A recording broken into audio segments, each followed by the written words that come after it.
ဩဇာအာဏာကြီးမားတဲ့တထေးကြီးကူးလျှောက်ဟာလက်ပါးစီတက်တော်ဆောင်တွေခြံရံပြီးစူဝမ်တို့ရဲ့အခန်းမဆောင်တဲ့ကိုငွေတစ်တာအပြည့်နဲ့ရောက်ရှိလာပါတယ်။ဝုန်းကနေပွင့်သွားတဲ့တစ်တာကြီးတွေကနေမျက်မှောက်ကျကျဖိတ်ဖိတ်တောက်နေတဲ့ငွေထုတ်တွေနဲ့အဖိုးတန်ဆင်းရဲတနာထဲတွေထွက်ပေါ်လာခဲ့ပါတယ်။ဒါကိုမျက်ဝါးထင်ထင်မြင်လိုက်ရတဲ့စူဝမ်ရဲ့မိခင်ဖြစ်သူဟာလောဘမျက်လုံးတွေအဝိုင်းသားနဲ့အံ့ဩဝမ်းသာလွန်းလို့ရင်သက်ရှူမောဖြစ်သွားပြီးဟဲတခင်လေးကူးလျှောက်ရဲ့အာနာစရာကြီးဆိုပြီးချက်ချင်းမျက်နှာချိုသွေးပါတော့တယ်။တထေးကြီးကူးလျှောက်ကလည်းအရှိန်ဝါပြည့်နဲ့ရက်တက်လိုက်ပြီးသူဒီနေ့အိမ်ထိလာရတဲ့အဓိကရည်ရွယ်ချက်ဟာကုမ္ပဏီဥက္ကဋ္ဌမစူဝမ်ကိုအပိုင်သိမ်းပြီးလက်ထက်ချင်လို့ဖြစ်ကြောင်းအားလုံးရှိမှတရားဝင်ကြေညာလိုက်ပါတယ်။မိခင်ဖြစ်သူကဝမ်းသာအားရနဲ့ချက်ချင်းသဘောတူလိုက်ပေမဲ့မာနာခဲလေးစူဝမ်ကတော့ဒါကိုမတရားနိုင်ခြင်းမှုလို့သတ်မှတ်ပြီးအမေယူသွားပြီလားဆိုပြီးဒေါသတကြီးနဲ့ချက်ချင်းညှင်းဆန်လိုက်ပါတယ်။တစ်ဖက်ကမောင်ဖြစ်သူကလည်းတစ်တာတွေကတောင်ပုံရပုံငွေတွေကိုကြည့်ပြီးအမလေး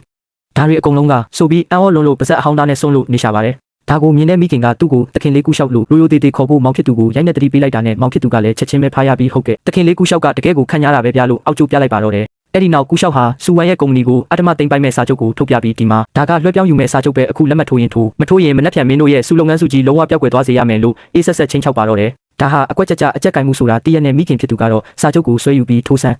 မြန်လက်မှတ်ထိုးလိုက်သူတို့ကအခြေအနေတွေကိုဒီလောက်အထိအဆင်ပြေအောင်လုပ်ပေးထားတာကိုနင်ကဘာတွေညှိညူနေအောင်မလဲဆိုပြီးတမိဖြစ်သူစူဝမ်ကိုအတင်းအကျပ်လက်မှတ်ထိုးခိုင်းပါတယ်စူဝမ်ကမျက်ရည်တွေစီးကျလာပြီးအမေတို့ကဘာပိုင်ခွင့်ရှိလို့တမိကိုစားဆုံးဖြတ်ချက်ချရတာလဲဆိုပြီးမိသားစုကပါသူမဘဝကိုချုပ်ကင်တာကိုအကြီးအကျယ်ရင်နာနေရှာပါတယ်ဒါပေမဲ့မိခင်ဖြစ်သူကတော့မျက်နှာပြောင်ပြောင်နဲ့ပဲနင့်ကုမ္ပဏီကဘလို့အခြေအနေရောက်နေပြီလဲကြည့်ဦးတခင်လေးကူးလျှောက်ကနင့်ကိုကဲတင်နေတာအေးဘေးနာကအတုံးမကျတဲ့ကောင်တော်မလောဘူးနင်ကဘာလို့ထက်ဆက်ဆက်တုံနေရတာလဲဆိုပြီးအော်ဟစ်ဆဲဆိုလိုက်ပါသေးတယ်အင်ကြီးတအိမ်လုံးအော်ဟစ်ဆူညံနေတဲ့ထိုးအချိန်မိဖို့ကြောင့်တဲကနေခါပရာပဝတ်ထားတဲ့တမက်ဖြစ်သူလူယွန်တယောက်တင်းငိမ်လုံးပြီးအေးဆက်တဲ့မျက်လုံးတွေနဲ့ထွက်လာတဲ့အခါမှာတော့အားလုံးကဟင်ကနေအံ့ဩသွားကြပါတော့တယ်ဇလန်ရဲ့အလှည့်ပြောင်းကဘာဆက်ဖြစ်မလဲဆိုတာနောက်ပိုင်းတွေစောင့်မျှော်ပါအောင်